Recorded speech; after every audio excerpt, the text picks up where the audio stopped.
Last class में ये हम लोगों ने कुछ क्वेश्चंस देखे थे वर्क पावर एनर्जी का।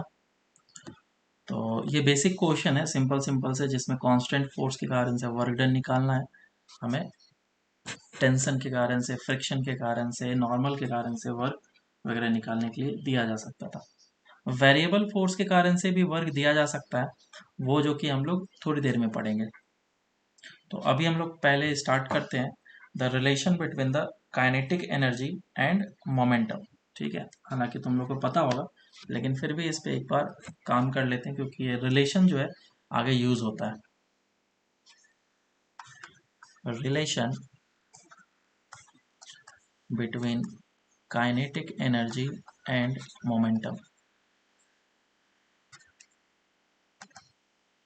काइनेटिक एनर्जी हमारा कैसा क्वांटिटी है? Scalar quantity. और मोमेंटम कैसा क्वांटिटी है हमारा? Vector quantity. तो इन दोनों में रिलेशन का मतलब ये है कि मैं मैग्नीट्यूड में रिलेशन बताऊंगा, वेक्टर के साथ इसका कभी भी रिलेशन नहीं हो सकता है। तो काइनेटिक एनर्जी है क्या चीज, उसको देख लेते हैं। सो काइनेटिक एनर्जी पहला,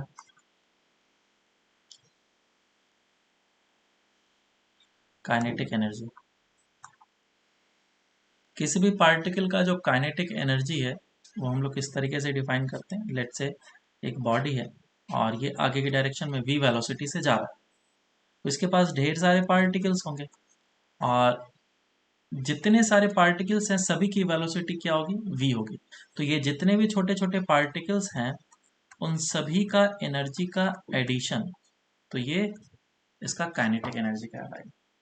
तो kinetic energy is defined as half of m v square,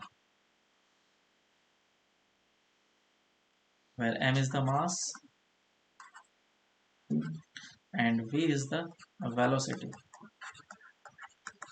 ये जो है हम लोग हाफ एम वी स्क्वायर, ये हम लोग एक पॉइंट मास के लिए ऑलवेज डिफाइन करते हैं, लेकिन अभी क्या है कि हम लोग एनएलएम वगैरह पढ़ रहे हैं, वर्क पावर एनर्जी पढ़ रहे हैं, तो ब्लॉक ब्लॉक ब्लॉक देखते जा रहे हैं। जब आगे हम लोग आरबीडी में आएंगे तब हमें पता चलेगा कि इस रिजिड बॉडी के लिए हम लोग काइनेटिक एनर्जी कैसे तरीके से लिखते हैं। क्योंकि रिजिड बॉडी का क्या है, दो तरह के मोशन हो सकते हैं, एक तो ट्रांसलेशन भी हो सकता है, रोटेशन भी हो सकता है। तो मोशन चेंज होगा तो हर एक छोटे छोटे पार्टिकल का वेलोसिटी भी चेंज हो सकता है, वो हम लोग आगे देखेंगे। अभी सिंपल सा काइनेटिक एनर्जी का formula half m v square, जिसमें एम मास होता है पॉइंट ऑब्जेक्ट का और वेलोसिटी उस पॉइंट ऑब्जेक्ट का स्पीड है। दूसरा है मोमेंटम, और मोमेंटम जो होता है किस तरीके से डिफाइन करते हैं, कोई भी बॉडी है या फिर पार्टिकल है, उसकी वेलोसिटी आगे की डायरेक्शन में भी है और मास एम है। इसका मोमेंटम जो होता है उसको हम लोग पी से डिनोट करते हैं, स्मॉल पी या फिर कैपिटल पी, किसी किसी जगह पे लिखा हुआ मिल सकता है तुम्हें, which is equals to M V. And क्योंकि velocity is a vector quantity, so momentum is also a vector quantity. तो याद रखना, मोमेंटम को हम लोग हमेशा वेक्टर में डील करेंगे, जहाँ पे ज़रूरत होगा वहाँ पे तो हमेशा स्केलर क्वांटिटी की तरह हम लोग इसको यूज़ कर लेंगे, लेकिन ज़्यादातर इसको वेक्टर में यूज़ करते हैं। काइनेटिक एनर्जी तो स्केलर ही होता है। तो डायरेक्शन मोमेंटम का किधर हो जाएगा? जिस डायरेक्शन में वेलोसिटी हो। तो मैं एम बोल देता हूँ, M is the mass of the point object और the body, and V is the velocity. तो यहाँ पे जो वेलोसिटी स्क्वायर है इसको v डॉट v करके लिखा जाता है, क्योंकि velocity is a vector quantity. जब भी अगर मुझे लिखना है तो v डॉट v करके लिखेंगे, तो वो v स्क्वायर बन जाता है। किसी भी सेम मैग्नीट्यूड वाले वेक्टर का डॉट प्रोडक्ट क्या हो जाता है? v स्क्वायर, है ना। जैसे a डॉट ए क्या है? a square. अब इन दोनों में रिलेशन क्या है? रिलेशन लगभग तुम्हें पहले से ही पता होगा, क्योंकि केमिस्ट्री में ये चीज़ हाँ बताया सर। जाता है। तो मैं कर देता हूँ, काइनेटिक एनर्जी को मैं E से रिप्रेजेंट कर दे रहा हूँ, is equals to half m v square and P is equals to m into v. तो मैं V को रिप्लेस कर लेता हूँ, है ना, V का वैल्यू उठा करके इधर पुट कर लेता हूँ इसमें। तो क्या हो जाएगा, E is equals to half m, p की जगह पे पी बाय एम लिखूंगा मैं होल स्क्वायर, और ये E is equals to p square by 2m आएगा, ये आएगा हमारा रिलेशन। और P is equals to root under of कितना आ जाएगा 2m E। ये रिलेशन तो तुमने अच्छा। देखा ही होगा जब हम लोग इलेक्ट्रॉन का मोमेंटम वगैरह लैम्डा लिखते हैं तो डी ब्रॉगली वेवलेंथ में, है ना। खैर हम लोग पढ़ेंगे वापस से मॉडर्न फिजिक्स 12 में, तो उस समय भी समझ में आया। ठीक है, तो ये दोनों रिलेशन को याद रखना अच्छे तरीके से, इस पे हम लोग और आगे में डिस्कशन करेंगे। चलो इस पे बेस्ड कुछ क्वेश्चंस वगैरह कर लेते हैं। This is kinetic energy and the momentum का रिलेशन। तो क्वेश्चन पहले इस पे सिंपल सिंपल से कर लेते हैं। क्वेश्चन बोला गया, if the velocity of an particle is increased by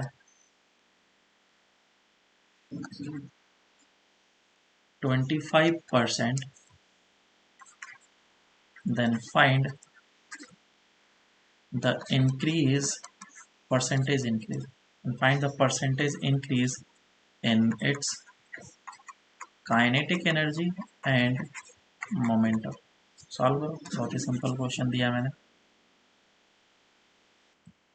तो देखो इसमें क्या करना है, मान लो कोई भी ब्लॉक है जो कि v वेलोसिटी से चल रहा था। इनिशियल सिचुएशन मैंने ये बनाया, और फाइनल सिचुएशन में क्या हो जाएगा, क्योंकि तुमने 25% से इंक्रीज कर दिया तो फाइनल वेलोसिटी क्या हो जाएगी, इनिशियल वेलोसिटी वाज v, तो फाइनल वेलोसिटी क्या हो जाएगा 20, 5v/4। v plus 25%। मैं अभी बिल्कुल बेसिक कर देता हूँ, 25% ऑफ v, तो ये हो जाएगा v प्लस 25% कितना होता है 25 डिवाइड बाय 100 इंटू वी। इस तरीके से निकालते हैं, तुम्हें पता ही होगा ये सब चीज़ें। तो ये हो गया v/4, तो v प्लस v/4 कितना हो जाएगा 5v/4। तो इस तरीके से हमारे पास v फाइनल निकल गया। ये जो हमारा v फाइनल आया, तो 5v/4। अब मुझे इसमें क्या निकालना है, काइनेटिक एनर्जी। तो इनिशियल काइनेटिक एनर्जी कितना था और फाइनल काइनेटिक एनर्जी कितना है, तो परसेंटेज इंक्रीज निकलेगा। तो परसेंटेज इंक्रीज कैसे निकालते हैं, percentage increase in kinetic energy is basically कैसे करते हैं, डेल्टा के divided by initial kinetic energy into 100, है ना। यही फॉर्मूला हम लोगों ने लगाया है हमेशा, लेकिन अब थोड़ा सा डिफरेंट वे में काम करेंगे। ये सब हम लोग बहुत ही बचपन में करते थे, अभी कैसे करेंगे, इस तरीके से।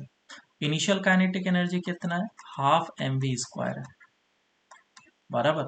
तो मैं ये देखना चाहता हूँ इसमें कितना ऐड करेंगे तो हमारा फाइनल काइनेटिक एनर्जी मिलेगा। फाइनल काइनेटिक एनर्जी कितना है, half m v square which is 5v/4 का होल स्क्वायर, और इसको सॉल्व करेंगे तो आ जाएगा हाफ एम वी स्क्वायर कितना 25/16, इतना आ जाएगा। तो ये जो मेरे पास निकला है काइनेटिक एनर्जी फाइनल, इसे मुझे थोड़ा सॉल्व करना पड़ेगा। तो डेल्टा काइनेटिक एनर्जी कितना हो जाएगा, हाफ एम वी स्क्वायर से कॉमन ले लेंगे विच विल बी 25/16 -1, क्योंकि इंक्रीज हुआ है, और डिवाइड बाय इनिशियल कितना था 1 इंटू 100। तो इधर से आंसर कितना आ जाएगा, 9/16 × 100, है ना। 56.25। तो इसको हम लोग कर सकते हैं। अब मोमेंटम की बात करें तो फाइनल मोमेंटम कितना हो जाएगा m इंटू वी, 5v/4, और इस जगह पे इनिशियल मोमेंटम जो था वो भी कितना था, mv था। तो mv से कितना ज़्यादा हुआ मुझे ये देखना पड़ेगा। तो एम वी और 5/4, इसको इस तरीके से लिखा जा सकता है। एक तो तरीका कि ये इस तरीके से कर लो, दूसरा तरीका ये है कि 5/4 MV को हम लोग ऐसा लिख सकते हैं that MV plus of something, है ना। कितना होना चाहिए प्लस समथिंग ताकि 5/4 हो जाए? 1/4 MV। 1/4 MV होना चाहिए। सेम काम चाहे तो हम लोग इस जगह पे भी कर सकते थे, हाफ MV² कॉमन ले लो, और 1 प्लस कितना करना चाहिए था ताकि 25/16 आ जाए टोटल। अगर इसको मैं x लिख लूँ तो 1 plus of x is equals to 25/16, तो x कितना आ जाएगा? 1 माइनस 25/16। क्योंकि इस जगह पे परसेंटेज इंक्रीज देखना है मुझे, तो सॉरी, इसमें x को उल्टा कर दिया, x माइनस कर दिया, तो ये चीज़ प्लस हो जाएगा -1। और ये तुम्हारा 100 से जैसे ही मल्टीप्लाई करोगे x को, तो परसेंटेज निकाल करके तुम्हें दे देगा एग्जैक्ट ये वाला चीज़। समझ में आ रहा है क्या? तो ये कितना हो जाएगा? MV प्लस ऑफ 1/4 कितना लिखा जाएगा? 0.25 MV, और इस पार्ट को 100 से मल्टीप्लाई कर दो। This is basically the percentage increase. तो 25% से मोमेंटम इंक्रीज होगा, और इतने परसेंट से हमारा काइनेटिक एनर्जी इंक्रीज होगा। Next question, if the percentage increase in, तो परसेंटेज इंक्रीज कराया जा रहा है काइनेटिक एनर्जी, मतलब percentage increase in kinetic energy is 21%, then find the percentage increase in its momentum। Solve करो इसको।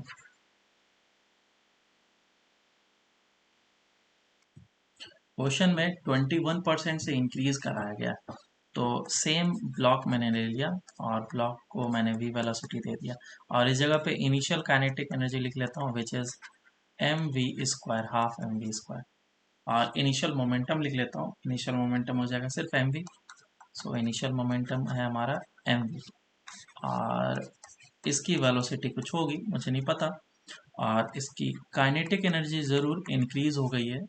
पहले था हाफ mv², जिसको मैं E0 बोल रहा हूँ,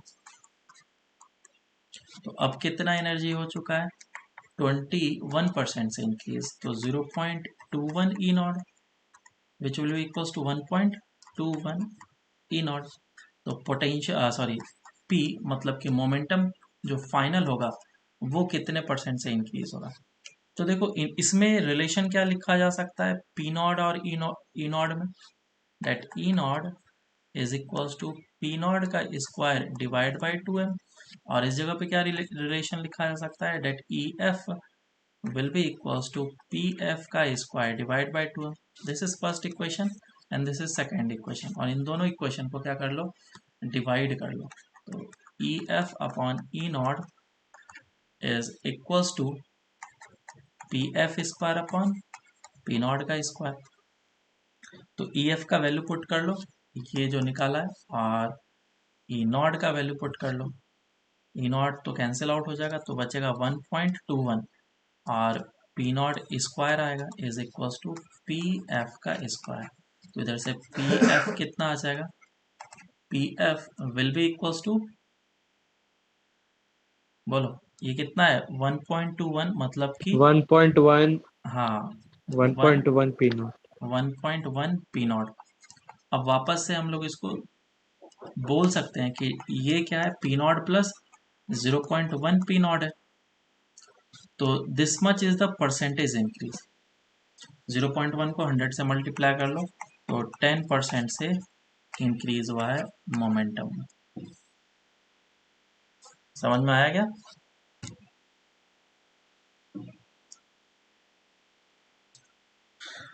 तो इस तरह के डिफरेंट डिफरेंट क्वेश्चन मिल सकते हैं, काफ़ी कॉमन से क्वेश्चन होते हैं, मैथ्स के रिलेशन वाले क्वेश्चन हो गए 10th लेवल का। चलो आगे चलते हैं हम लोग। Work done by variable force. अब इम्पॉर्टेंट पार्ट आता है, work done by variable force. जो अच्छे अच्छे क्वेश्चन बनते हैं इसी जगह से बनते हैं, work done by variable forces. क्योंकि जब चीज़ें वेरिएबल हो जाता है तो क्वेश्चन खुद ही खुद अच्छा हो जाता है। तो लेट्स से कि हमारे पास कोई एक ब्लॉक है और उस पे लगने वाला जो फोर्स है वो टाइम के साथ चेंज कर रहा है या फिर वेरी कर रहा है। This force acting on this block is not constant, ठीक है। या फिर नेट फोर्स जो एम ब्लॉक पे लग रहा है वो हमारा कांस्टेंट नहीं है, वो टाइम के साथ चेंज हो सकता है, कुछ भी हो सकता है। तो वर्क डन बाय फोर्स मैं कैसे लिखता था पहले, work done by external force is equals to f dot s लिखते थे, इस तरीके से हम लोग लिखते थे।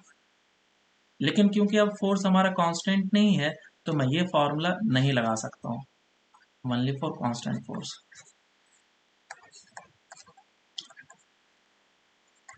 तो अब हमें कैसा फॉर्मूला लगाना है जिसमें कि ये फिट हो जाए। तो मैंने क्या करा कि इसको बहुत ही छोटा सा डिस्प्लेसमेंट करा है। कितना छोटा सा, dx डिस्टेंस का डिस्प्लेसमेंट करा है। और ये dx डिस्टेंस जो है काफ़ी ज़्यादा छोटा है, बहुत ही ज़्यादा छोटा। तो उस छोटे से डिस्प्लेसमेंट के लिए फोर्स को मैं कांस्टेंट बोल सकता हूँ। तो उस छोटे से डिस्प्लेसमेंट में जो वर्क होगा वो भी छोटा सा होगा। तो छोटा सा वर्क कितना हो जाएगा, फोर्स वेक्टर डॉट विथ ये dx के जगह पे डीए। हाँ dx के जगह पे dr भी लिखा जा सकता है, क्योंकि फोर्स वेक्टर और डिस्प्लेसमेंट वेक्टर के बीच में कुछ एंगल हो सकता है। मान लो कि ये फोर्स वेक्टर इस डायरेक्शन में लग रहा है और ये डिस्प्लेसमेंट वेक्टर है आर वेक्टर, तो dx भी लिखा जा सकता है, आर वेक्टर भी लिखा जा सकता है। डिफरेंट डिफरेंट जगह पे अलग अलग तरीके से यूज करता है टर्म। हाँ, तो आर वेक्टर क्या है, छोटा सा, क्योंकि डिस्प्लेसमेंट काफी छोटा हुआ है। तो मैं अभी इसको लिखता हूँ dx, इधर इधर से, तो ये dx हो जाएगा। छोटा सा हो या बड़ा सा हो, वेक्टर वेक्टर होता है, ठीक है। अब मैं इसे f डॉट dx लिखूंगा और साथ ही साथ लिखूंगा cos थीटा। ये हो जाएगा छोटा सा वर्क डन, और इसको मैं इंटीग्रेट कर लूँ। इस पर्टिकुलर केस के लिए, इस पर्टिकुलर केस के लिए हम लोग बोल सकते हैं कि उन दोनों के बीच में एंगल कितना है, 0 डिग्री है, फोर्स और डिस्प्लेसमेंट। तो cos 0 कितना हो जाएगा, 1। तो ये हो जाएगा integration f dx। This is integration f dx is the work done by the force. अब इंटीग्रेशन हम लोग कर लेंगे कहाँ से कहाँ तक, जहाँ से जहाँ तक मुझे मांगा होगा। लेकिन जो जनरल फॉर्मूला है वर्क का वो क्या होगा, integration F dot D R. This is the general formula, और इसे याद रखना है क्योंकि डायरेक्शन भी मुझे इंक्लूड करना होता है फोर्स के साथ साथ, ऐसा। तो एक रिलेशन और भी आ सकता है, इसी को अगर तुम डिफरेंशिएट कर लो तो क्या मिल जाएगा तुम्हें, डी डब्ल्यू, है ना। वापस से मैंने इसको डिफरेंशिएट कर लिया, तो डी डब्ल्यू is equals to f d x हो जाएगा, जो कि ऊपर वाला सिचुएशन आ गया एग्जैक्टली exactly। और इस डी एक्स को मैं नीचे कर सकता हूँ, डी डब्ल्यू by d x is equals to f. तो ये टर्म आया फोर्स का, कि फोर्स अगर मुझे चाहिए होगा तो मैं वर्क को डिफरेंशिएट कर सकता हूँ। और ये काम हम लोग कब करेंगे, जब पोटेंशियल एनर्जी हम लोग पढ़ेंगे, तो उस समय हम लोग समझेंगे कि हाँ, एनर्जी का भी डिफरेंशिएशन करने से मुझे फोर्स मिल सकता है। क्लियर है क्या, एक्स के रेस्पेक्ट में डिफरेंशिएशन करने से। और इस मेथड से हम लोग एसएचएम में एक्सेलरेशन वगैरह निकालते हैं, टाइम पीरियड वगैरह निकालते हैं। तो ये चीज़ हम लोग बाद में समझेंगे, बस मैंने एक छोटा सा ओवरव्यू दे दिया। तो वर्क डन हमारा एक्स डायरेक्शन में भी हो सकता है, वर्क डन हमारा वाई डायरेक्शन में भी हो सकता है। इसी को अगर मैं स्प्लिट कर दूं तो ये हो जाएगा work done in x direction is integration of force acting in x direction and displacement in x direction, ऐसा। एंड वर्क जो होगा वाई डायरेक्शन में वो इस तरीके से लिखा जाएगा, at integration force acting in Y direction और इंटीग्रेशन वाई डायरेक्शन में डिस्प्लेसमेंट। क्योंकि जो फोर्स जिस तरीके से लगेगा डिस्प्लेसमेंट भी हमारा उसी तरीके से हो सकता है। कैसे, मैं एक छोटा सा एग्जांपल दे देता हूँ। जैसे कि एक ब्लॉक रखा हुआ है इस जगह पे और इस पे दो फोर्सेस लग रहे हैं, एक इस डायरेक्शन में, इस डायरेक्शन में। तो फोर्स एक्स डायरेक्शन में लग रहा है और एक वाई डायरेक्शन में। तो रिजल्टेंट मोशन ऐसा होगा, लेकिन डिस्प्लेसमेंट देखो एक्स डायरेक्शन में हो रहा है और डिस्प्लेसमेंट वाई डायरेक्शन में भी हो रहा है। तो रिजल्टेंट वो एक्स और वाई दोनों डायरेक्शन में मोशन कर रहा है। समझ में आया क्या? तो मैं टोटल वर्क कितना बोलूंगा? So total work will be equals to work done in x direction plus work done in Y direction. और इस पे क्वेश्चंस ढेर सारे बनते हैं, पीरियडो पे भी क्वेश्चन है, उसे भी हम लोग करेंगे। Area under the curve, area, area का फॉर्मूला क्या होता है? Area is equals to integration y d x. अगर एक्स एक्सिस और वाई एक्सिस है और कोई भी हमारे पास एक कर्व है, let's say this is the curve and this is x axis and this is y axis. तो इस जगह से ए से लेकर के बी तक का अगर मुझे एरिया निकालना होता है तो हम लोग इस तरीके से करते हैं। मैथमेटिकल टूल में हम लोगों ने इस चीज़ को पढ़ा था। तो अगर मैं कंपेयर करूं इसी फॉर्मूले को, तो W इज इक्वल्स टू क्या लिखा हुआ है? Integration of F d x, है ना? तो इसका मतलब ये है कि अगर मैं एक ग्राफ बनाऊं, इसमें किसमें? फोर्स एंड एक्स के बीच में, फोर्स वर्सेस एक्स का ग्राफ बनाओ और फोर्स हमारा किसी तरीके से लग रहा है, तो इस का एरिया, एफ एक्स ग्राफ का जो एरिया होगा वो मुझे क्या देगा? Area under the curve of force versus displacement will give us the work done by the external force या फिर work done acting on the block. वो मैं लिख देता हूँ यहाँ पे।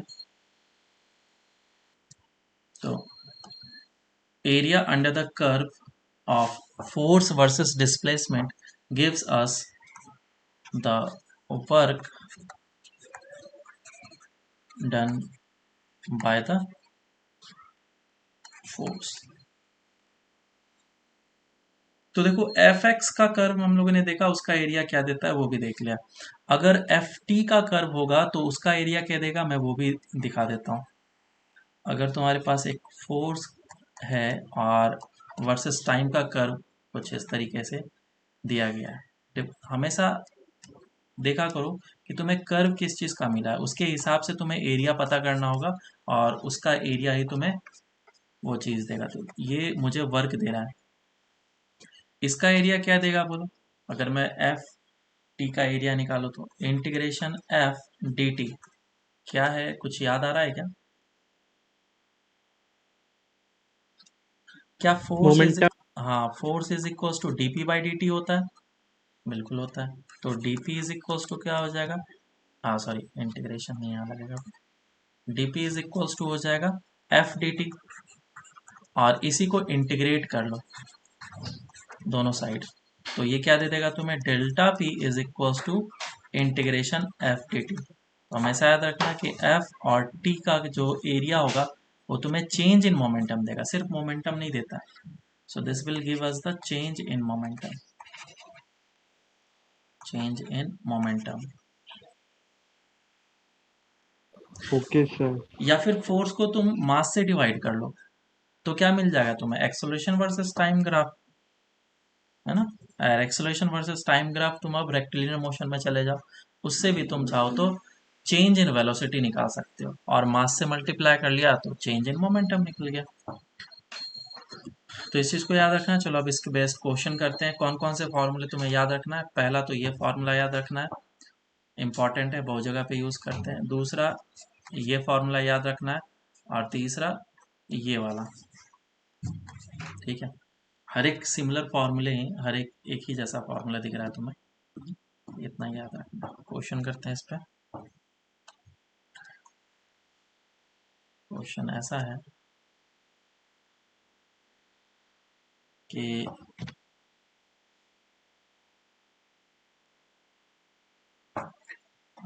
ये एक ब्लॉक गिवन है और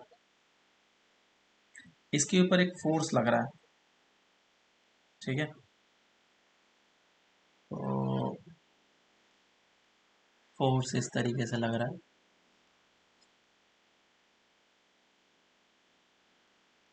इसका मास दे रखा है, इट इज 10 kg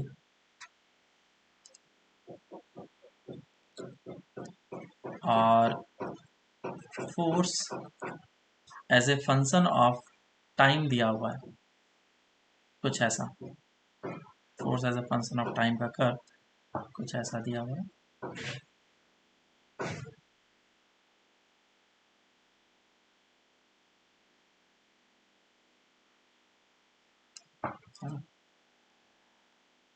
ऐसा दिया हुआ है।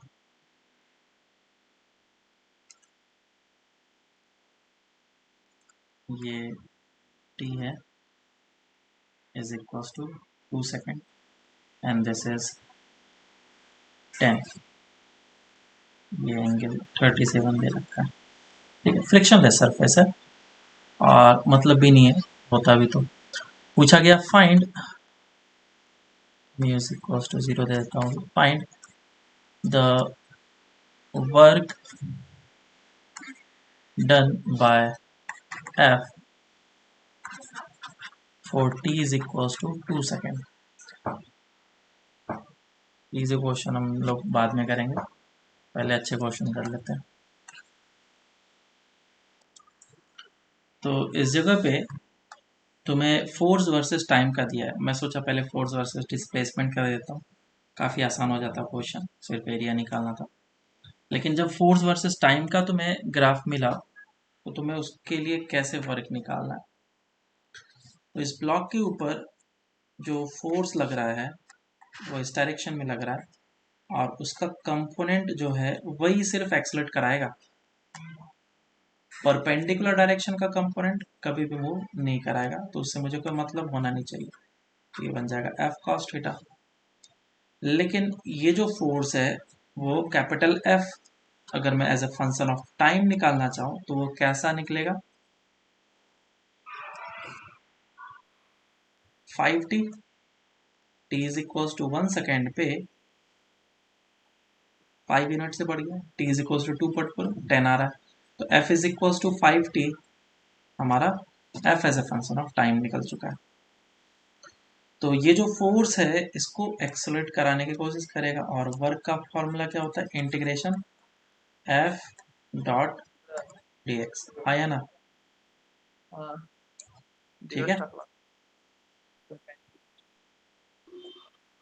अच्छा। तो अब इस जगह पे मैं फोर्स का वैल्यू पुट कर लेता हूँ विच इज 5t और कॉस ऑफ थीटा, क्योंकि मुझे कंपोनेंट का निकालना है, क्योंकि जो x डायरेक्शन में डिस्प्लेसमेंट हो रहा है वो dx डिस्प्लेसमेंट हो रहा है, तो ये f cos थीटा के कारण से वर्क होगा, f sin थीटा के कारण से जीरो वर्क होगा, बराबर। जनरली इसको कैसे लिखता हूँ, चलो लिख के दिखाता हूँ। वर्क डन मैं ऐसे लिखता हूँ, work done by force is equal to work done in x direction plus work done in y direction, integration force displacement integration force displacement. Force तो लग रहा है लेकिन y डायरेक्शन में डिस्प्लेसमेंट बिल्कुल नहीं है, तो ये टर्म हो जाएगा जीरो। तो इसीलिए मैंने डायरेक्ट लिखा फोर्स x डायरेक्शन में कितना है 5t cos 37 और साथ में आएगा dx। अब इस जगह पे टाइम का इंटीग्रेशन x के रेस्पेक्ट में नहीं किया जा सकता है, 0 से 2 तक मुझे इंटीग्रेट करना पड़ेगा टाइम के लिए। लेकिन पहला चीज़ तो ये कि टाइम का इंटीग्रेशन x के रेस्पेक्ट में नहीं हो सकता है, तो मुझे इस x को तो चेंज करना पड़ेगा। x को ऐसे चेंज करें तो फोर्स इज इक्वल टू होता है mass into acceleration is equal to 5t। So acceleration कितना आ जाएगा, मास कितना दिया हुआ था 10 kg है, तो ये हो जाएगा t/2। एक्सेलरेशन को इंटीग्रेट करो तो वेलोसिटी मिल जाएगा विच विल बी t² बाय 4 और प्लस सी आएगा, इनिशियल वेलोसिटी जीरो रेस्ट से स्टार्ट हुआ है। इसको एक बार फिर से इंटीग्रेट करो, और करने की जरूरत नहीं है, इंटीग्रेट इतना ही काफी है। वेलोसिटी को मैं लिख सकता हूँ dx/dt that is equals to t square by 4। ये प्रोसेस बिल्कुल याद रखना अच्छे तरीके से, क्योंकि बहुत सारे क्वेश्चन इस पे बनते हैं। तो dx को मैं अब क्या लिख सकता हूँ, dx is equals to t square by 4 dt। अब मैं आसानी से इस dx का वैल्यू यहाँ पे पुट कर लूंगा और इंटीग्रेशन अपना आराम से कर सकता हूँ। Integration 5t cos 37 which is 4/5 and dx को अब मैं लिखूंगा टी स्क्वायर बाय 4 dt। कहाँ से कहाँ तक, 0 से लेकर के 2 सेकेंड तक जाएगा इंटीग्रेशन, तो है ना। तो जो चीज़ है कैंसिल आउट कर लो और इंटीग्रेशन आ रहा है टी क्यूब dt और इंटीग्रेशन 0 से 2 और टी क्यूब का इंटीग्रेशन कितना हो जाएगा, T raise to power 4/4 plus C तो कुछ नहीं है, लिमिट पुट कर लो 0 से 2, कितना आ गया ये 4 into 4 divide by 4 which is equals to 4 joules. ठीक है क्या, समझ में आया या नहीं आया, किसी को डाउट है तो पूछ सकते हो। इस क्वेश्चन को हम लोग दूसरे सर तरीके से भी कर सकते हैं। दूसरा तरीका क्या है, इसका एरिया लेकर के, ये इधर चला गया, इधर इसका एरिया लेकर के। अब कैसे करते हैं वो हम लोग बाद में देखेंगे, क्योंकि कुछ और भी चीजें हैं जो कि अभी पढ़ना बाकी है। बोलो, और कुछ पूछ रहे हो।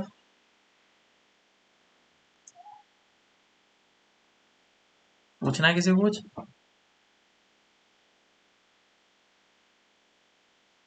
ओके। सर वो फोर्स 5t कैसे वो बस बता दीजिए। हाँ, ये जो है मेरे पास एक स्ट्रेट लाइन है ना, ये एक स्ट्रेट लाइन है। तो मुझे एक स्ट्रेट लाइन का इक्वेशन लिखना आना चाहिए, y is equals to M X plus C होता है, y is equals to M X plus C. इसका स्लोप क्या होता है, परपेंडिकुलर अपॉन बेस, ये तो स्लोप लिखते हैं हम लोग। So m is equals to 10/2 which is equals to 5, put कर लिया। c क्या होता है, y इंटरसेप्ट विच इज 0। समझ में आया क्या आप। हाँ सर हाँ। तो y की जगह पे लिखूंगा मैं f force, f is equals to 5t और फिर मैंने कंपोनेंट ले लिया एक इस डायरेक्शन में which is 5f cos theta, 5t cos theta हो जाएगा।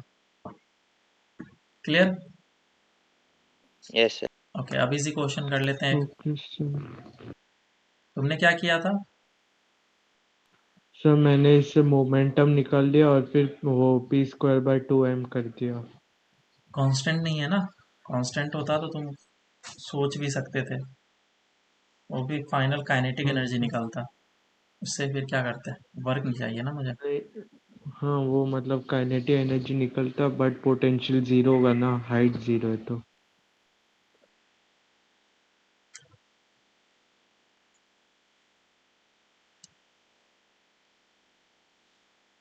So this is force versus displacement का कर्व है। दो डायरेक्शन में फोर्स लग रहा है, एक एक्स डायरेक्शन में और एक वाई डायरेक्शन में, कुछ इस तरीके से दिया गया है। और ये 1 2 3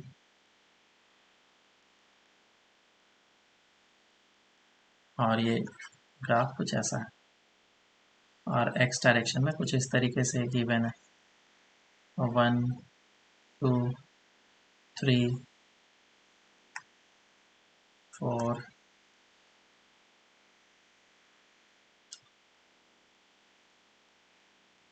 ऐसा है। This is also 10। तो बोला गया find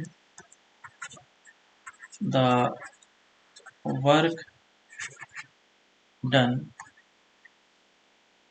total work done, find total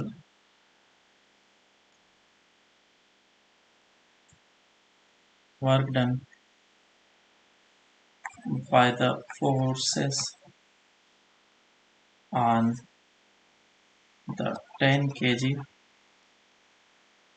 block in moving it from 0, 0 to 3, 4, ठीक है। 0,0 से अगर मुझे 3,4 तक मूव करना है किसी भी ब्लॉक को जिस पे फोर्सेस लग रहे हैं एक्स डायरेक्शन में, वाई डायरेक्शन में, this is x axis and this is y axis, और ब्लॉक कुछ मोशन कर रहा है, उस पर टोटल वर्क कितना हुआ इन सभी फोर्सेस के कारण से फाइंड आउट करो। तो देखो क्वेश्चन क्या बोला हुआ है कि एक्स डायरेक्शन में फोर्सेस लग रहे हैं, वाई डायरेक्शन में फोर्सेस लग रहे हैं और मोशन हो रहा है, तो जिसके कारण से ये ब्लॉक मूव करना स्टार्ट करेगा। तो मुझे वर्क निकालने के लिए बोला गया है कि अगर इस ब्लॉक को 0,0 से मूव कराया गया और 3,4 तक लेके गया तो कितना वर्क होगा। तो पहले मैं एक्स डायरेक्शन का वर्क निकाल लेता हूँ। तो ये जो है 2 तक दिया हुआ है, तो मैं बोल सकता हूँ 1 के लिए कितना होगा 5, तो 3 के लिए कितना हो जाएगा 15। हाँ सर। तो ये बेसिकली टेन थीटा से मैंने निकाल दिया कि ये थीटा है, तो tan theta is equals to 10/2 is equals to, अगर इस पूरे को मैं f मान लूँ तो f डिवाइडेड बाय 3 हो जाएगा। तो f का वैल्यू इधर से आ जाएगा तुम्हारा 15। अगर किसी को नहीं समझ में आया तो इधर से समझ लो। ये हो गया। तो वर्क कितना निकल जाएगा इसका एरिया, तो work done in x direction will be equals to area under the curve, half base into height, base is 3, height कितना है 15, ये कितना हो जाएगा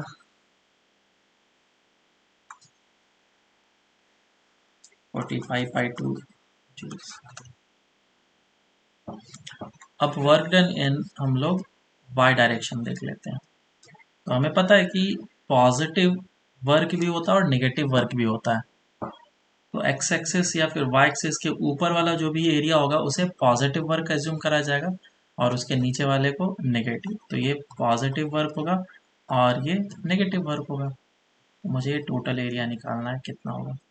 पहले इसका एरिया बताओ, W1, let's say this is W1 and this is W2।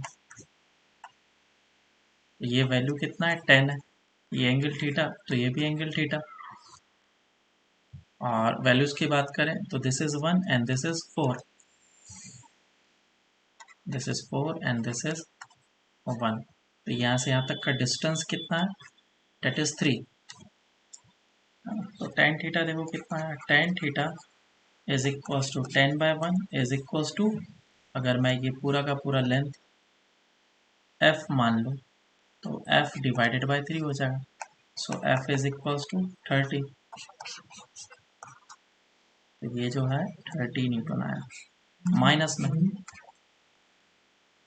तो W1 कितना आ जाएगा, W1 will be equals to half base into height and W2 आ जाएगा हाफ बेस इंटू हाइट। ये आ गया 5 प्लस में, और ये कितना आ जाएगा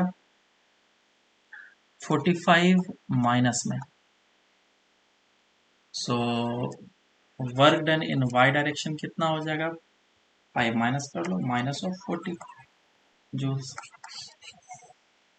अब टोटल वर्क निकाल लो इधर से। So total work is equal to work done in x direction plus work done in Y direction, 45/2 minus of 40, कितना आ जाएगा ये -17.5। -17.5। ठीक है, तो ये हमारा आंसर आ जाएगा। तो सिंपल सा क्वेश्चन था, कुछ खास इसमें मैंने दिया नहीं था। नेक्स्ट क्वेश्चन करो। अगर फोर्स गिवन है F is equal to 3x, तो पूछा गया find the work done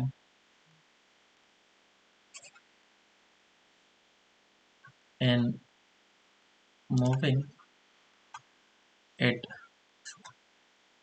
from x is equals to 1 to x is equals to 3। Solve करो।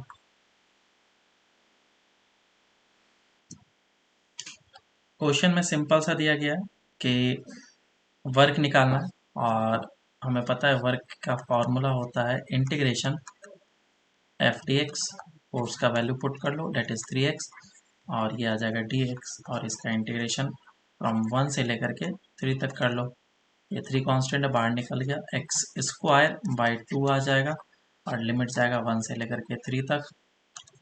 तो कितना आएगा ये 3/2, और 9 माइनस ऑफ 1 आ जाएगा 8, और 8/2 दैट इज 4 एंड 12। सही है, हाँ सर। सभी का आया होगा। नेक्स्ट क्वेश्चन करते हैं। ये सब बेसिक क्वेश्चन है, सभी को आना चाहिए, किसी को भी कोई प्रॉब्लम हो तो पूछ सकते हो। फिर से फोर्स वेक्टर गिवन है, that is 2x i cap plus of y j cap. तो पूछा गया find the work done by force. अगर इसे मूव करना है 0,0 से लेकर के 2,3 तक, तो ठीक है, निकालो। क्वेश्चन में तो मैं इस बार फोर्स वेक्टर फॉर्म में दिया गया है, हो सकता था वो जेड में भी दे दे कंपोनेंट, फिर भी हमें क्वेश्चन को कैसे करना है। वर्क इज इक्वल टू क्या होता है, integration F dot D S होता है, या फिर डी आर जो भी बोल लो उसे लिखा जा सकता है। तो फोर्स क्या है, 2 डायरेक्शन में लग रहा है, तो फोर्स एक्स डायरेक्शन में भी लग रहा है, वाई डायरेक्शन में भी लग रहा है, I cap and J cap, dot with ds। ds क्या है हमारा, डिस्प्लेसमेंट वेक्टर, और डिस्प्लेसमेंट x में भी हो रहा है और y में भी हो रहा है, तो ऐसा लिखा जाएगा आई कैप एंड जे कैप। और डॉट प्रोडक्ट में क्या होता है, आई कैप के साथ मल्टीप्लाई होता है, और जे कैप के साथ मल्टीप्लाई होता है। तो इसको मैं ऐसा लिख दूंगा, integration F x D x plus integration F Y D Y. तो this is work done in x direction and this is work done in Y direction, जिसको मैं पहले भी लिख चुका हूँ। तो इस तरीके से भी इसको डिराइव किया जा सकता था। तो ये हो जाएगा 2x dx plus integration y में जो कंपोनेंट है फोर्स का वो कितना है, सिर्फ y है, और ये हो जाएगा dy। और लिमिट कहाँ से जाना है, x का 0 से लेकर के 2 तक, और y का लिमिट 0 से 3 तक जाएगा, यह आ जाएगा 0 से 2 and this one will be from 0 to 3। और इसका इंटीग्रेशन कर लो, X square by 2, limit from 0 से 2, 2 से 2 कैंसिल आउट हो जाएगा, and y square by 2, limit from 0 से 3, ये हो जाएगा 4 प्लस ऑफ 1/2 9, अच्छा 9/2, 9/2 प्लस ऑफ 4 कितना हो जाएगा, 17/2। 17/2 जूल्स। बेसिक क्वेश्चन था, है ना। अब एक और अच्छा सा क्वेश्चन करते हैं। इस बार फोर्स दिया गया है F is equal to 2x i cap plus of 2y j cap, अच्छा sorry,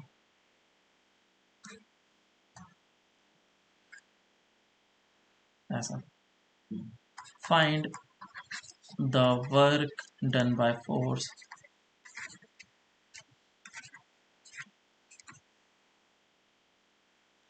in moving it from 0,0 to 2,3। अब सॉल्व करो। देखो क्वेश्चन में क्या बोला हुआ है कि ये हमारे पास एक फोर्स दिया गया है और इसका मुझे वर्क निकालना है। तो वर्क का फॉर्मूला क्या होता है, integration F x D x plus integration F Y D y बराबर। तो एफ एक्स कितना हो जाएगा 2y, क्योंकि दिस इज एक्स डायरेक्शन का force and this is y direction का फोर्स, और इस जगह पे पुट करूंगा dx, इंटीग्रेशन एफ वाई का वैल्यू कितना है 2x, और dy क्या है dy dy, ठीक है। अब देखो प्रॉब्लम यहाँ पे स्टार्ट होता है कि मैं y का इंटीग्रेशन x के रेस्पेक्ट में नहीं कर सकता हूँ, x का इंटीग्रेशन y के रेस्पेक्ट में नहीं कर सकता हूँ, तो क्या करें, बोलो तुमने क्या किया, y को x के टर्म्स में लिखा, वो कैसे इक्वेशन बनाया कैसे डिस्प्लेसमेंट लिखा, का। कैसे लिखा, एक डिस्प्लेसमेंट के 2 पॉइंट्स दिए 0,0 और 2,3। हाँ तो लाइन का इक्वेशन बनाया 2y is equal to 3x। फिर वो रिलेशन यूज करके y का x में सब्सटीट्यूट किया और x का y में। जबकि तुम्हें पाथ गिवन नहीं है, उसने बोला क्या कि इसको इस तरीके से लेके गया है, वो तो कैसे भी लेकर के जा सकता है, लेकिन फिर भी तुमने इस रिलेशन को यूज किया। समझ में आ रहा है क्या? हाँ सर। क्वेश्चन में तो गिवन नहीं है ना। सर बट डिस्प्लेसमेंट होगा ना, डिस्प्लेसमेंट डिस्प्लेसमेंट से तो हुआ डाटा। है, डिस्प्लेसमेंट हुआ है, लेकिन इसने बोला है क्या सिर्फ इसी डायरेक्शन में डिस्प्लेस हुआ है? ऐसा हाँ भी सर। हो सकता है कि इस ब्लॉक को यहाँ तक लेकर के जाना है, इनिशियली इस जगह पे, फाइनली इस जगह पे पहुंचना है, और वो कुछ इस तरीके से मूव करके यहाँ पे पहुंचा। जरूरी थोड़ी ना कि सिर्फ यही फोर्स लग रहा है, हो सकता है एक और फोर्स लग रहा होगा इस डायरेक्शन में, ये एक्स डायरेक्शन वाला फोर्स, ये वाई डायरेक्शन वाला फोर्स, और ये एफ डैश भी लग रहा है इसके ऊपर। कैसा भी कुछ भी हो सकता है ना सिचुएशन, लेकिन तुमने फिर भी क्या मान लिया, एक स्ट्रेट लाइन एज्यूम करके इसको सॉल्व कर दिया। आंसर सही आ जाएगा, लेकिन प्रॉब्लम ये है कि ये गलत है। ठीक है, क्यों गलत है? क्योंकि ओके सर। कैलकुलेशन का प्रोसेस गलत है। आंसर सही क्यों आएगा? क्योंकि ये कंजर्वेटिव फोर्स आ जाता है, और कंजर्वेटिव फोर्स के कारण से वो पाथ पे डिपेंड नहीं करता है। ठीक है, तो मैं दोनों चीज तुम लोग को बता दिया। अब देखो, मुझे पाथ पता नहीं है, मैं इसको कैसे इंटीग्रेशन करूंगा, इसीलिए ये एक अच्छा क्वेश्चन बन जाता है। जरूरी नहीं है कि तुम पाथ को हर एक जगह पे निकाल पाओ, अगर कॉम्प्लिकेटेड में दे देता हूँ सिचुएशन तो तुमसे निकाल पाना मुश्किल हो जाता। तो इंटीग्रेशन इसको मैं कंबाइन कर लेता हूँ, ये हो जाएगा 2y dx plus of 2x dy, और 2 को कॉमन ले लो, integration y dx plus of x dy बनेगा। अब इसका इंटीग्रेशन हम लोग कैसे करेंगे, मैं तुम्हें वापस से डिफरेंशिएशन पे लेकर के चलता हूँ, mathematical tool. Let say z is a function which is product of x into y, x और वाई का प्रोडक्ट है, इसको मैं डिफरेंशिएट करता हूँ तो डी जेड मिलेगा पार्शियली। तो d z will be equals to, एक बार एक्स को कांस्टेंट मान के वाई का डिफरेंशिएशन, और वाई को कांस्टेंट मान के एक्स का डिफरेंशिएशन। तो वाई को कांस्टेंट किया और एक्स को डिफरेंशिएट किया, इस बार एक्स को कांस्टेंट रखेंगे और वाई को डिफरेंशिएट करेंगे। क्या ये चीज मिल रहा है मुझे? आया ना? अगर मैं इस फंक्शन को डिफरेंशिएट किया तो ये हाँ मिला, सर। तो इस फंक्शन को अगर मैं इंटीग्रेट करूंगा तो ये मिलना चाहिए। बोलो। अरे इंटीग्रेशन डिफरेंशिएशन ऐसे ही वर्क करता हाँ है ना। हाँ सर। अगर मैं किसी फंक्शन को डिफरेंशिएट किया और मुझे ये मिला, तो इंटीग्रेट करने पे ये वाला मिलना चाहिए। तो यहाँ पे ये जो चीज लिखा हुआ है, ये चीज यस लिखा सर। हुआ है, वो क्या चीज है? एक्स वाई है ना? तो इसका इंटीग्रेशन क्या दे देगा तुम्हें? X into Y. सो यहाँ पे लिख दिया मैंने एक्स इंटू वाई, और लिमिट पुट कर दिया मैंने, कहाँ से कहाँ तक जाना है? 0,0 से लेकर के 2,3 तक लेकर के जाना है। तो अब आंसर कितना आ जाएगा? 2, और पहले 2,3 पुट कर लेंगे, 2 इंटू 3 हो जाएगा, और माइनस ऑफ 0 आ जाएगा। कितना आ रहा है आंसर? 12। समझ में आया क्या? इस प्रोसेस को याद रखना, आगे हम लोग जाकर के इसको यूज करेंगे, और अच्छे अच्छे क्वेश्चन में भी यूज होते हैं ये चीज। सबको समझ में आया क्या? हम्म। हाँ सर। चलो आगे चलते हैं। तो एक तरह का क्वेश्चन था, और भी तरह के क्वेश्चन हमारे बन सकते हैं। हम्म।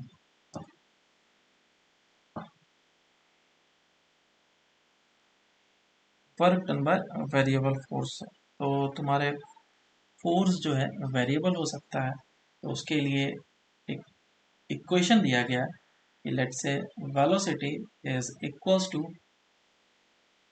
To x square. पूछा गया then find the work done by force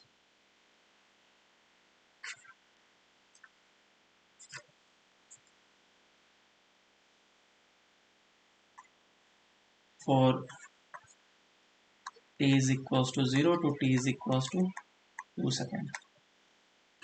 एक ब्लॉक था, उस ब्लॉक का velocity as a function of time कुछ इस तरीके से वेरी कर रहा था,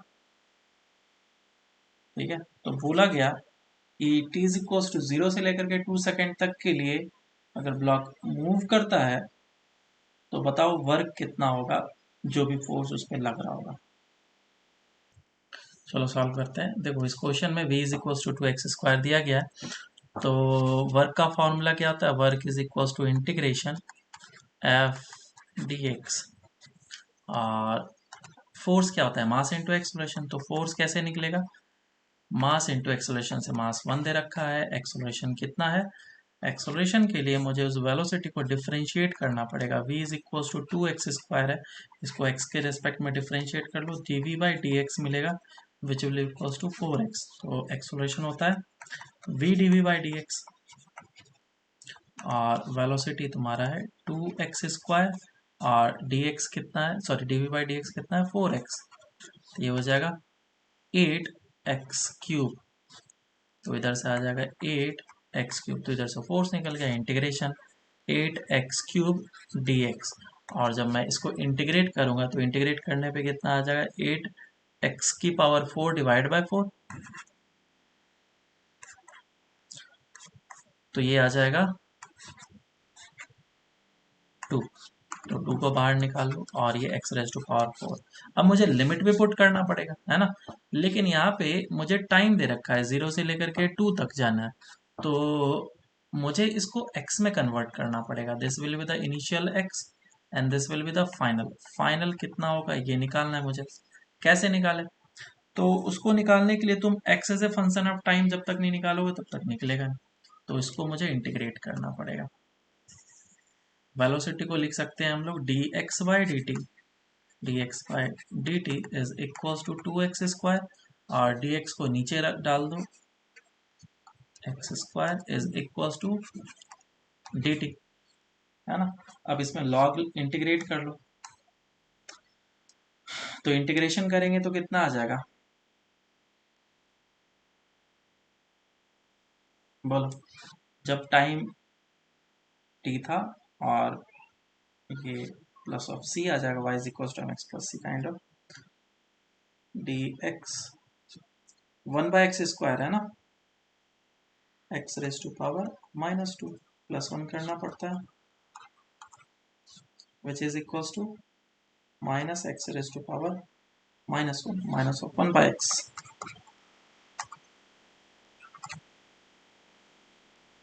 है ना। 2 को मैं इस तरफ रख रहा हूँ और इधर से मेरे पास कुछ रिलेशन आया that -1/2x is equals to t।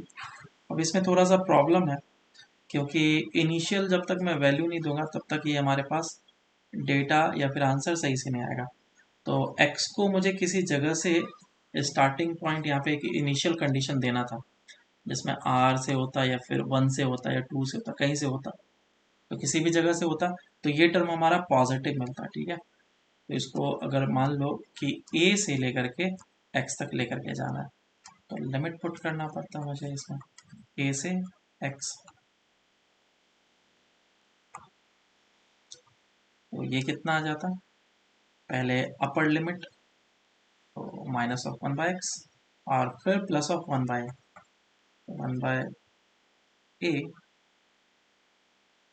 Minus of 1/x is equals to t, और 1/2 इस तरह से।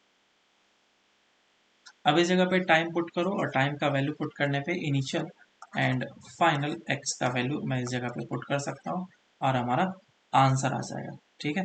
एक तो तरीका ये करने का, दूसरा तरीका क्या है करने का कि सभी को तुम टाइम में ही कन्वर्ट कर लो। तो ये कहाँ से कहाँ तक हो जाता है, इनिशियल a से हो जाता, और दूसरा कहाँ तक होता, जब मैं वैल्यू पुट करता इसका कुछ 2 सेकेंड टाइम का वैल्यू यहाँ पे 2 सेकेंड पुट करेंगे तो हमें x का वैल्यू पता चल जाता है। मैं x इस जगह पर पुट कर लेता। तो दूसरा क्या मैटर था, इंटीग्रेशन f dx जो होता है उसमें इंटीग्रेशन फोर्स को मैं टाइम के फॉर्मेट में पुट करूँ, तो हमारा काम बन जाएगा। तो इधर से ये जो हमारा time as a function of x निकला है, इसको मैं डिफरेंशिएट करते जाऊंगा, है ना। तो डिफरेंशिएट करेंगे तो क्या मिलेगा, वेलोसिटी। एक बार और डिफरेंशिएट करेंगे तो क्या मिलेगा, एक्सेलरेशन। और force is equal to mass into acceleration. ये हमारा force as a function of time आ जाएगा, जिसका वैल्यू मैं यहाँ पे पुट कर सकता हूँ। और dx का वैल्यू तो इस जगह से उठा करके पुट किया जा सकता है, ये वाला, यहाँ से इसको डिफरेंशिएट करा तुमने तो वेलोसिटी आया which is dx by dt, है ना। ये चीज हम लोग यहाँ पे पुट कर सकते हैं। अभी ये जो मैंने इक्वेशन दिया काफी रैंडम इक्वेशन दिया, तो इसीलिए काफी अच्छे तरीके से सूट नहीं कर रहा है। तुम्हें जो मिलेगा वो एक सुटेबल मिलेगा, जैसे e raise to power x मिल गया तो उसका तुम अच्छे तरीके से इंटीग्रेशन डिफरेंशिएशन कर पाओगे, वो डेटा में फीड करेंगे। क्योंकि इस तरह का मोशन हो पाना इम्पॉसिबल है या नहीं मुझे नहीं पता, जैसा देख के लग रहा है थोड़ा सा टफ है, इसीलिए इसका इंटीग्रेशन वगैरह जो है उस काइंड ऑफ का आ रहा है। तो ऐसे क्वेश्चंस तुम्हें दिए जा सकते हैं, तुम्हें इस तरीके से करना पड़ेगा। सेम तरीका होता है हर एक को करने का। अगर तुम्हारा वेरिएबल कुछ भी दिया गया है, तो जैसे अगर टाइम के फंक्शन में गिवन है, let's say f is equals to, question दिया होगा f is equals to 2t square, तो बोला गया find work t is equals to 0 से लेकर के t is equals to 2 second तक के लिए कितना वर्क करेगा ये। तो इसको सॉल्व हम लोग अब आराम से कर सकते हैं। तो वर्क क्या फॉर्मूला क्या होता है, इंटीग्रेशन f dx। तो फोर्स पहले निकालना है, तो फोर्स की वैल्यू है तो मैं पुट कर लेता हूँ 2t स्क्वायर, और ये dx है। अब मुझे dx निकालना पड़ेगा क्योंकि टाइम का इंटीग्रेशन x के रेस्पेक्ट में नहीं कर सकते। तो फोर्स को लिखूंगा मैं mass into acceleration is equal to 2t square, mass को लिख लो 1 kg, तो एक्सेलरेशन आ जाएगा 2t स्क्वायर, और एक्सेलरेशन अगर 2t स्क्वायर आ गया तो फिर मैं इसको लिखूंगा dv by dt is equal to 2t square, और उसका इंटीग्रेशन करूंगा। इनिशियल लिमिट दिया होगा कि वो रेस्ट से स्टार्ट हुआ है, तो इंटीग्रेशन करने के बाद आ जाएगा 2t cube by 3, velocity is a function of time. इसको एक बार और इंटीग्रेट करूंगा तो इंटीग्रेशन पे आ जाएगा x, है ना। लेकिन इतना इंटीग्रेशन करने की जरूरत नहीं है, हमें पता है कि इसी जगह से काम चल जाएगा, क्योंकि वेलोसिटी होता है dx by dt is equal to 2t cube divided by 3। So dx का वैल्यू मैं पुट कर सकता हूँ 2t cube by 3 dt, put कर लो इस जगह पे, dx का वैल्यू आ गया 2t क्यूब बाय 3 dt। जो कांस्टेंट है बाहर निकाल लो, और ये हो जाएगा t raise to power 5 dt, और लिमिट चला जाएगा 0 से लेकर के 2 तक। तो इस तरह से हम लोग क्वेश्चन को कर लेंगे। चलो क्वेश्चन और भी बन सकते हैं, मैं ये क्वेश्चन कराता सर हूँ। एक मिनट, हाँ बोलो, क्या बोल रहे हो। नहीं सर मेरा लिखना बाकी है। हाँ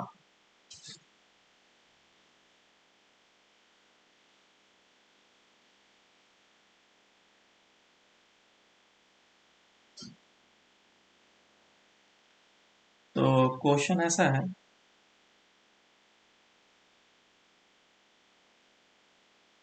ये एक आर्क है और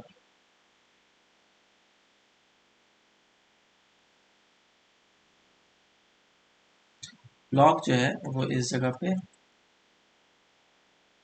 रखा हुआ है,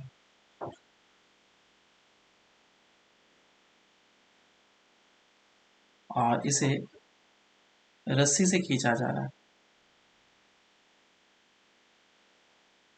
इस जगह पे पुली लगा हुआ है, रस्सी से खींचा जा रहा है, और F फोर्स लगा करके खींचा जा रहा है। इसका रेडियस R दे दिया गया। तो क्वेश्चन पूछा गया, ग्रेविटी नीचे की डायरेक्शन में है, ग्रेविटी लग रहा है, और ये ब्लॉक दिया गया है कि ऑलवेज कांटेक्ट बना करके रखा हुआ है, फ्रिक्शनलेस सरफेस है, म्यू इज इक्वल टू 0, और F फोर्स लगा करके इसको खींचा जा रहा है। where F is constant. A constant force is applied on this block such that this block moves along the arc of radius r. Then find the work done by the force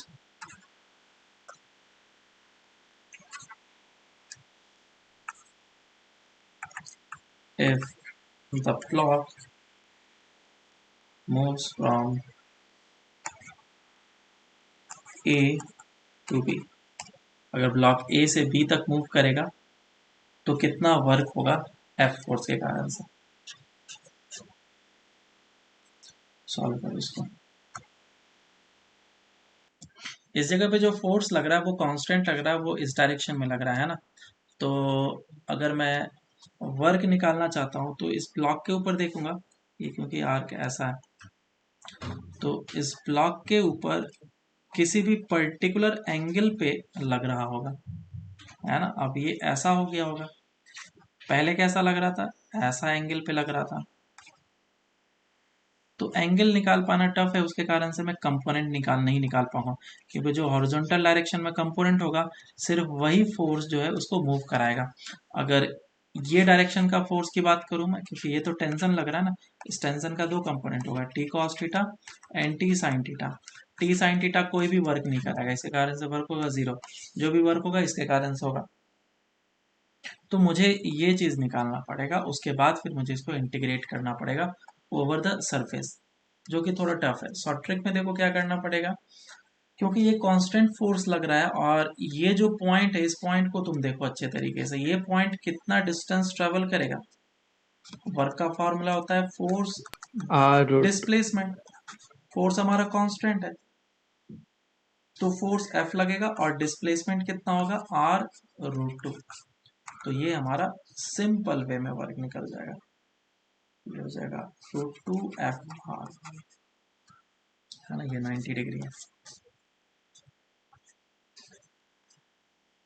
चलो next अब Irodov का question करते हैं। Sir but वो force का direction बार बार बदल रहा है ना।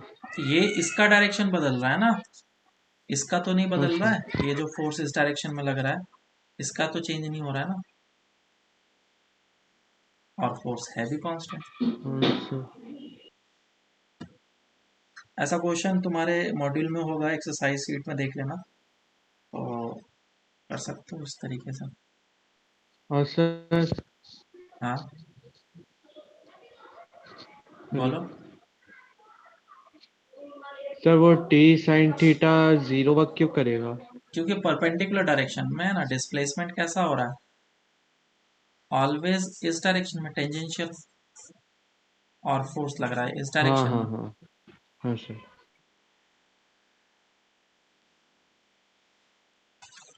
चलो क्वेश्चन करते हैं अब।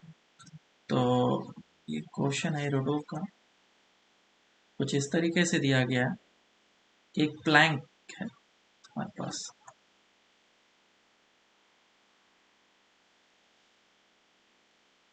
वेज एक वुडन वेज दिया गया, और वेज जो है हमारा वो एक इंक्लाइंड प्लेन जैसा नहीं है, थोड़ा सा कर्व्ड है ऐसा, और इसके ऊपर एक ब्लॉक रखा गया है, और इस ब्लॉक के ऊपर एम मास का ब्लॉक है, और इस एम मास के ब्लॉक के ऊपर एक फोर्स लगाया जा रहा है आगे के डायरेक्शन में, और इसमें कॉफिशिएंट ऑफ फ्रिक्शन जो है वो म्यू दिया गया है। ये जो लेंथ है, ये लेंथ एल गिवन है, और ये जो है ये हाइट एच। तो क्वेश्चन पूछा गया, if A tangential force applied on the block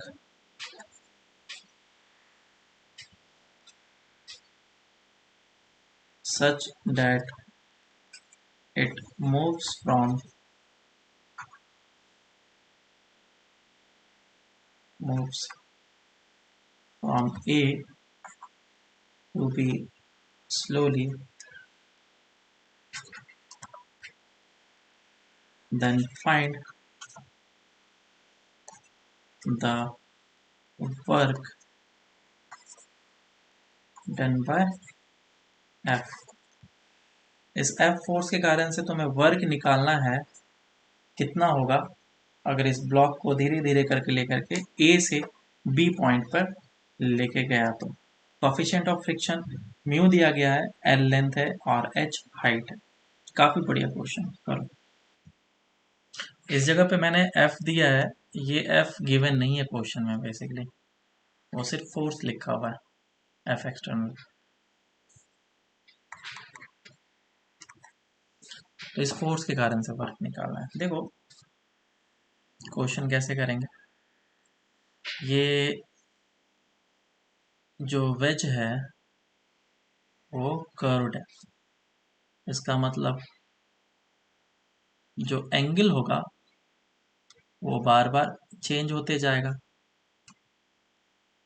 क्योंकि फ्रिक्शन जो है नॉर्मल पे डिपेंड करता है। ये ब्लॉक इस तरीके से, तो इस जगह पे टेंजेंट अगर मैं ड्रॉ करूं, लेट से ये जो कर्व है इस पे टेंजेंट ड्रॉ किया, तो इस इंस्टेंट पे ये कितना एंगल बना रहा है या फिर स्लोप कितना है वो मुझे पता चल रहा है। तो ये जो ब्लॉक मेरे पास अभी है वो थीटा एंगल पे है, ये थीटा एंगल पे है, और मुझे इसके ऊपर फोर्स लगाना है, और इतना सा फोर्स लगाना है कि जस्ट ये ऊपर की डायरेक्शन में मूव करे। नेट फोर्स 0 होना चाहिए। स्लोली मूव करने का मतलब क्या है, net force on it must be always 0। Just थोड़ा सा फोर्स लगाना है ताकि ये मूव करे। तो क्योंकि ये ऊपर की डायरेक्शन में मूव कर रहा है तो एक फोर्स mg sin थीटा लगेगा और पीछे की डायरेक्शन में फ्रिक्शन लगेगा। इस इंस्टेंट ऑफ टाइम की बात कर रहा हूं मैं, उस समय जो होगा ये सारे फोर्सेस लग रहे होंगे। इस डायरेक्शन में लग रहा होगा mg cos थीटा, और फ्रिक्शन जो है पीछे की डायरेक्शन में लग रहा होगा, और फ्रिक्शन जो मैक्सिमम लग रहा होगा उसका वैल्यू कितना होगा, mu into N, which is equal to mu mg cos theta. This will be the amount of friction that will be acting. और F फोर्स कितना हो जाएगा, फिर F हो जाएगा mg sin theta plus mg mu mg cos theta.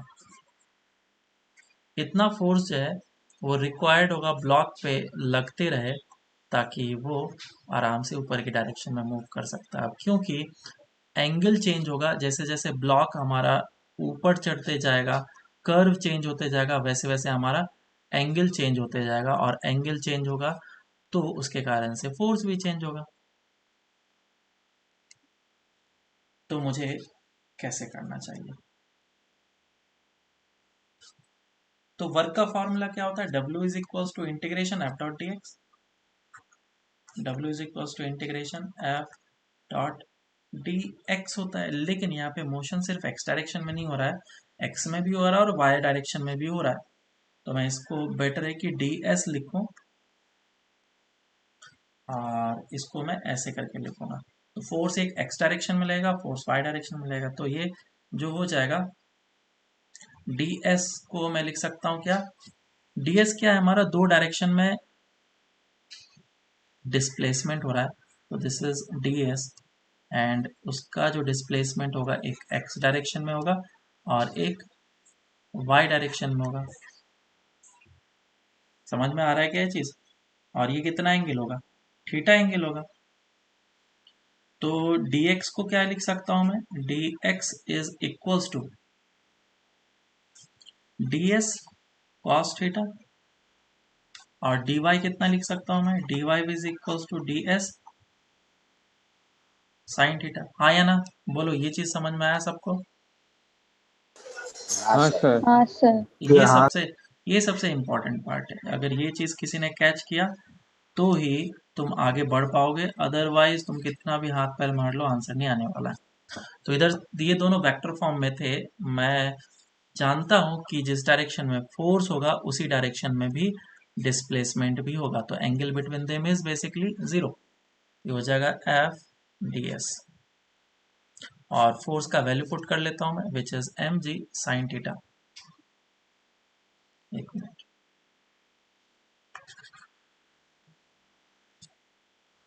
Is equals to integration F D S, और is equals to integration force का value M G sine theta plus mu M G cos theta D S. अब D S को दोनों के साथ multiply कर लो तो क्या बनेगा, एम जी को चाहे तो हम लोग कॉमन भी ले सकते हैं, एम जी कॉमन लेके बाहर निकाल लो, एम जी कॉमन निकल गया, इंटीग्रेशन ऑफ, एक तो आ जाएगा d s sine theta, D s sine theta,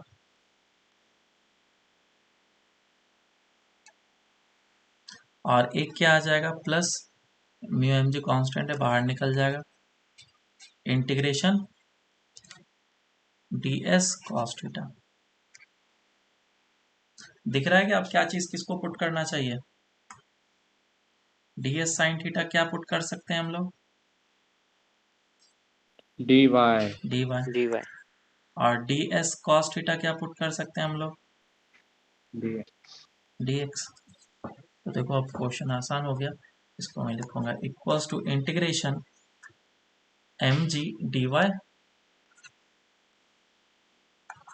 M g integration d y plus mu M g integration d x, और x का इंटीग्रेशन कहाँ से कहाँ तक जाएगा और y का इंटीग्रेशन कहाँ से कहाँ तक जाएगा, this will B x and this will B 0 to y। हाँ, हाँ ये हो जाएगा 0 से लेकर के h, और ये हो जाएगा 0 से लेकर के l तक। इसको जब इंटीग्रेट करेंगे तो कितना आ जाएगा, m g h plus of mu M g l. So this is the work done by the force। इसे याद रखेंगे, इसे बिल्कुल याद रखना अच्छे तरीके से, क्योंकि जब आगे क्वेश्चन हम लोग करेंगे तो इस फॉर्मूले को कभी कभी हम लोग डायरेक्ट लगा सकते हैं। इसमें modified friction question, positive work कर रहा है। कौन बोला फ्रिक्शन पॉजिटिव वर्क कर रहा है, फ्रिक्शन नेगेटिव वर्क कर रहा है। देखो लग रहा है ये क्वेश्चन देख के। नहीं नहीं, पॉजिटिव वर्क नहीं है, नेगेटिव वर्क है, तुमने देखा गलत तरीके से। ये जो वर्क आया है इसमें मैं कुछ चीजें हैं जो बता देता हूँ, ये mgh है, और ये जो वर्क है ये म्यू mgl है, ये दोनों का मतलब अलग अलग है। अगर कोई भी ब्लॉक को तुम इस जगह से इस जगह तक लेके जाओगे तो एनर्जी कंजर्वेशन होना चाहिए। तो एनर्जी कंजर्वेशन क्या बोलता है कि फ्रिक्शन कैपिटल एफ फोर्स के कारण से जो वर्क होगा वो किसके बराबर होगा, एक तो तुमने इसके पोटेंशियल एनर्जी को बढ़ाया क्योंकि हाइट तुमने इसको दिया है ना, तो ये जो वर्क है ये इसके पोटेंशियल एनर्जी को बढ़ाने में जाएगा एक तो, और एक फ्रिक्शन ने जो अपोजिट वर्क किया, अपोजिट वर्क, उसके अगेंस्ट में एक एफ वर्क करेगा, तो फ्रिक्शन के कारण से वर्क को भी ये कंपनसेट करेगा। तो इन दोनों का मैग्नीट्यूड को मुझे ऐड करना है। तो वर्क डन बाय ग्रेविटी कितना हो जाता है, एम जी एच माइनस में, नॉट पॉजिटिव साइन के साथ, यहाँ पे लिख रहा हूं मैं, वर्क डन बाय जो ग्रेविटी इस केस के लिए हो जाता है वो minus of m g h हो जाता है। तो मेरे पास बचता क्या है, फ्रिक्शन, क्योंकि ये तो कैपिटल एफ फोर्स के कारण से वर्क है, इसमें माइनस कर लो, तो वर्क डन बाय जो फ्रिक्शन आता है वो minus of mu M g l आता है। इसको हम लोग आगे जाकर के देखेंगे, कंजर्वेटिव फोर्सेस जब हम लोग पढ़ते हैं तो वहां पे देखते हैं, लेकिन मैंने यहीं पे बता दिया कि जो वर्क डन बाय ग्रेविटी होगा वो minus of m g h होगा, और वर्क डन बाय फ्रिक्शन इसमें से कितना हो जाएगा, म्यू एम जी। तो फ्रिक्शन हॉरिजॉन्टल डायरेक्शन में लग रहा है तो हॉरिजॉन्टल डायरेक्शन का लेंथ लेंगे, परपेंडिकुलर डायरेक्शन में हाइट है तो हाइट से हम लोग एम जी एच का रिलेशन रखते हैं, मतलब वर्क डन बाय ग्रेविटी का। ऐसा। तो इस तरीके से इसको याद रखना तुम लोग। मॉडिफाइड भी क्वेश्चन बनता है इसमें, जिसमें बोला जाता है कि अब इस पे फोर्स तो लग रहा है लेकिन ये कांस्टेंट वेलोसिटी से मूव कर रहा है। पहले क्या था, पहले ये बिल्कुल जीरो वेलोसिटी से मूव कर रहा था, स्लोली। स्लोली का मतलब एक्सेलरेशन भी जीरो है, वेलोसिटी भी ऑलमोस्ट जीरो है। लेकिन अब अगर मैं इस पे फोर्स लगाया हूं और ये कांस्टेंट वेलोसिटी से मूव कर रहा है, तो नेट फोर्स तो अभी भी जीरो है, लेकिन कांस्टेंट वेलोसिटी होने के कारण से मेरा ये रिलेशन वैलिड नहीं रहेगा।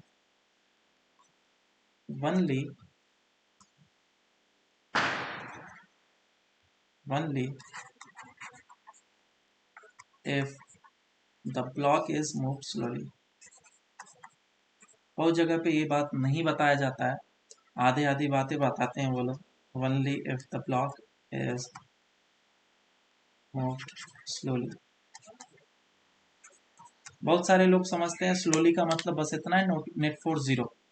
नहीं, यहाँ पे दो मीनिंग है स्लोली का मतलब, नेट फोर्स जीरो भी, दूसरा वेलोसिटी भी बहुत ही कम, बहुत ही ज्यादा छोटा सा, बस थोड़ा सा ऊपर जाने के लिए।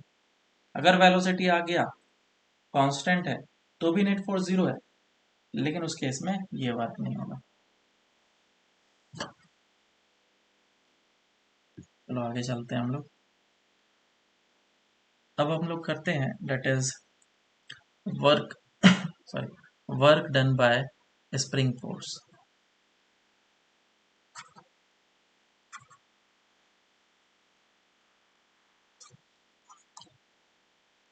Work done bye spring force.